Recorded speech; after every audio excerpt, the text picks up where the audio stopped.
आज था सेंसेक्स का एक्सपायरी, कैसा रहा? How was the day? देखा जाए तो मार्केट में दिन भर मैं इसको वॉलेटिलिटी कह सकती हूँ, बट ठीक है, एक्सपायरी था तो कुछ चल जाता है। एक्सपायरी में आपको पता है एक कैंडल पे भी काम चल जाता है। वही बात, अगर आप इंट्राडे ट्रेडर हैं तो ये वीडियो आपके लिए बेनिफिशियल हो सकता है, बिकॉज हम इसमें ज़्यादातर इंट्राडे के ट्रेड्स को ही एनालाइज करते हैं। और अगर आप बिगिनर हैं तो एटलीस्ट 9:15 से 9:45 तक वेट करना सीखें। एक्सपायरी वगैरह हो तो आप 10:30 के बाद भी ट्रेड प्लान कर सकते हो, क्योंकि एक्सपायरी क्या होता है, एक्सपायरी में हम मूव से ज़्यादा प्रीमियम डीके की वजह से कमाते हैं, जो बेनिफिशियल होता है। तो यहाँ पे अगर आप देखोगे तो मार्केट ने एग्जैक्टली क्या किया है आज, एक दो दिन से देखोगे तो स्लाइटली थोड़ा सा मतलब गैप अप के बाद कुछ किया नहीं था। देखो उसके बाद ये क्या ही दिख रहा है, ठीक है। लेकिन और इसके पीछे और भी कारण है, जैसे कल आरबीआई का मॉनेटरी पॉलिसी वगैरह आने वाला है, तो मार्केट एज यू नो उसका भी वेट करती है। मॉनेटरी पॉलिसी जो आरबीआई का आता है उसका इम्पैक्ट मार्केट पे अच्छा खासा देखने को मिलता है। आज का फर्स्ट कैंडल देखोगे तो क्लोजिंग प्राइस से डाउन आई जाती है। क्लोजिंग प्राइस से मार्केट थोड़ा सा डाउन आती है। उसके बाद यहाँ पे लगभग अब क्या मतलब, जैसे मैं 9:45 करती हूँ, कभी कभी ऐसा होता है कि मैं थोड़ा सा पहले ट्रेड ले लेती हूँ, थोड़ा सा पहले मतलब जैसे एक्सपायरी है तो मैं जनरली कोशिश करती हूँ 10 बजे के बाद लूँ। लेकिन अगर मुझे ट्रेड दिख रहा है तो कभी कभी मैं 9:45 9:50 ट्रेड ले लेती हूँ, ऐसा है। लेकिन यहाँ पे देखो, यहाँ पे मैंने ट्रेड नहीं लिया था। इस कारण को देखो, यहाँ जब मार्केट निकली यहाँ से यहाँ आई, डाउन आई, तो यहाँ बहुत सारे लोगों ने ट्रेड लिया होगा, लेकिन सिर्फ कैंडल को देखेंगे तो यही लगेगा ना। थोड़ा सा इसको छोटा करो, फिर समझ में आता है कि एग्जैक्टली क्या हो रहा है। देखो लास्ट टाइम जो सेलिंग आई थी, एक जगह से मार्केट बूम की थी, ठीक है। तो पुराना जो सपोर्ट होता है वो नया रेजिस्टेंस होता है, सिंपली बेसिक। सो यहाँ पे एक लाइन ड्रॉ कर दी मैंने, यहाँ पे देखोगे ये लाइन। अब ये लाइन मुझे कैसे बचाती है ट्रेड से, कि एक स्कैल्पिंग मैंने इस जोन में की थी, उसका लॉजिक मैं आपको समझा देती हूँ। सो मार्केट यहाँ से डाउन आती है, बट हम सपोर्ट एंड रेजिस्टेंस में क्या सीखते हैं, रीटेस्ट देन एंट्री, और वहां पे बनती है कि स्कैल्पिंग, या जैसा भी मार्केट का मूड हो। तो मार्केट का जो न्यूज वगैरह आने वाली है उसकी वजह से ये तो नहीं लग रहा था कि बहुत बड़ा मूव होगा, बट स्कैल्पिंग के लिए भी ऐसा थोड़ी है कि हम किसी भी कैंडल पे एंट्री ले लेंगे, उसमें भी तो देखना पड़ता है ना। तो इसका सिंपली देखो, अगर यहाँ से यहाँ एक फिब ड्रॉ करेंगे जहां से ये एग्जैक्टली गिरना शुरू हुआ है, तो एग्जैक्टली देखो क्या होता है। फिब ड्रॉ किया, 0.5 का रिजेक्शन, एक एंट्री पॉइंट दिया, बस यहीं तक, या एक दो कैंडल या यहां तक भी ले लेते, एक कैंडल में भी ले लेते ना, तो आपका काम थोड़ा बहुत तो चल जाता। जैसे होता ना कि ट्रेडर का देखो, अगर आप मार्केट में बैठे हो और थोड़ा बहुत ग्रीन आपको मिल रहा है, दैट इज इनफ। अगर मार्केट कुछ नहीं कर रही है फिर भी आप थोड़ा बहुत मार्केट से निकाल जाओ, क्योंकि आप अपना टाइम दे रहे हो मार्केट को ना।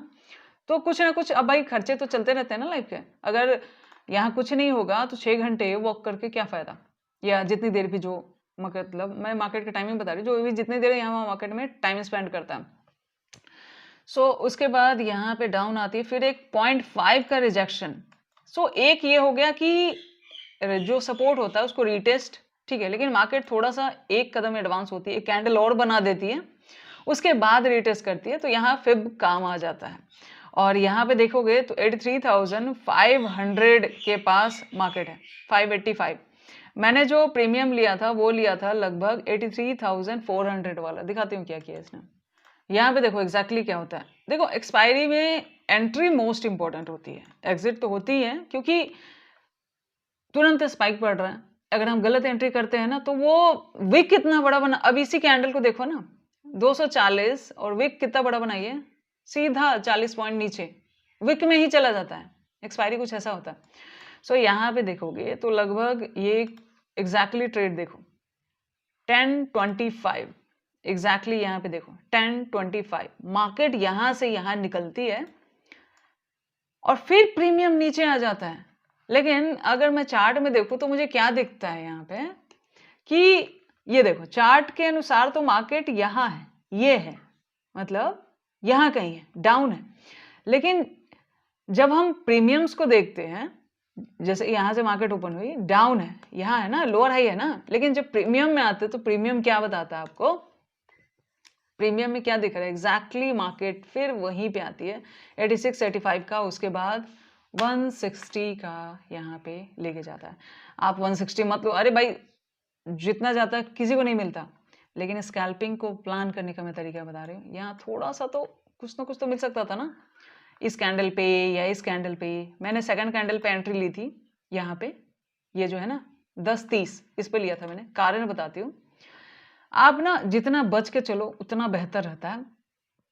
देखो ये 0.5 का रिजेक्शन तो है, लेकिन इस सपोर्ट के ऊपर ग्रीन कैंडल लेके गई है, तो इस रेड को आने दो। जब ये रेड नीचे क्लोज कर दिया ना, तो एक कैंडल का बस स्कैल्पिंग लिया था मैंने, इसी कैंडल पे लिया और इसी कैंडल पे एग्जिट भी कर दिया था। ये कैंडल का देख रहे हो, हर चीज आप नहीं ले सकते, बट यहाँ देखो 108 से उठ के प्राइस चला गया 140, ठीक है। और मेरी एंट्री लगभग इधर ही हुई थी 110 के आसपास, और 130 के आसपास मैंने इसको निकाल दिया था। 140 45 इतना नहीं गई थी। सब लेने के चक्कर में मत रहो, सब लेने के चक्कर में जब मैं रहती थी मुझे कुछ नहीं मिलता था। तो फिलहाल मुझे थोड़ा ही चाहिए होता है मार्केट से। जब मार्केट में 100 पॉइंट का मूव हुआ, 20 30 पॉइंट 40 पॉइंट 10 पॉइंट 5 पॉइंट जो आपको मिलता है निकालो, और जैसे जैसे अकाउंट प्लस हो जाएगा ना, उस पे आप रिस्क लो, ना कि कैपिटल पे रिस्क लो। रिस्क प्रॉफिट पे लिया जाता है, कैपिटल पे रिस्क लोगे तो आप खाली हो जाओगे। प्रॉफिट पे अगर आप रिस्क लोगे तो कैपिटल आपके पास बचा हुआ रहता है। सो स्कैल्पिंग कर करके थोड़ा सा जो कैपिटल इकट्ठा होता है, मान लिया आपके पास 100 रुपये कैपिटल इकट्ठा हुआ, अब उसमें से 10 20 30 रुपये आप रिस्क पे लगाओ, बाकी उसके बाद भी आपके पास कैपिटल भी होगा और थोड़ा सा प्रॉफिट भी होगा, तो आप मार्केट से एटलीस्ट आउट नहीं होगे। दैट्स द गेम, ऐसे चलता है। सो प्लस होना आपका मेन टारगेट होना चाहिए, ना कि बड़ा टारगेट। बड़ा टारगेट तब लो जब आप कंटिन्यू प्लस हो रहे हो। थोड़ा सा मैंने कहा ना 100 रुपये आ गए तो 10 20 30 रुपये लगा दो, उसमें जीरो होता तो होता है या जैसा भी होता है, उस पर लिया जाता है रिस्क, ना कि इस पे।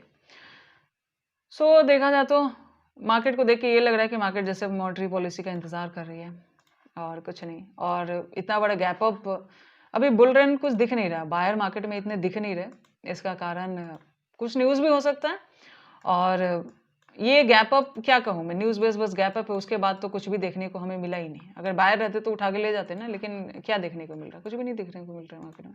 देखते हैं कल कैसा रहता है। तो फिलहाल इस वीडियो को यहीं पे बंद करते हैं। नमस्कार।